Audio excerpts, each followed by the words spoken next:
বাংলাদেশ সরকারকে শান্তিপূর্ণ বিক্ষোভের বিরুদ্ধে সহিংসতা থেকে বিরত থাকতে আহ্বান জানিয়েছে যুক্তরাষ্ট্র। একই সঙ্গে কোটা সংস্কার আন্দোলন ঘিরে সাম্প্রতিক সহিংসতার ঘটনায় নিন্দা জানিয়েছে দেশটি।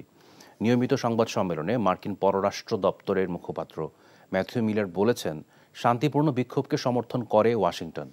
এ সময় শান্তি বজায় রাখতে ও উত্তেজনা কমাতে সংশ্লিষ্ট সবার প্রতি আহ্বান জানান তিনি।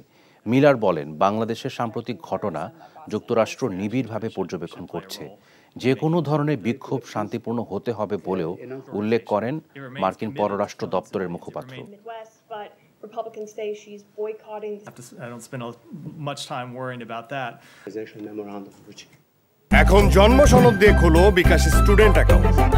নিজের বিকাশ নিজে কর।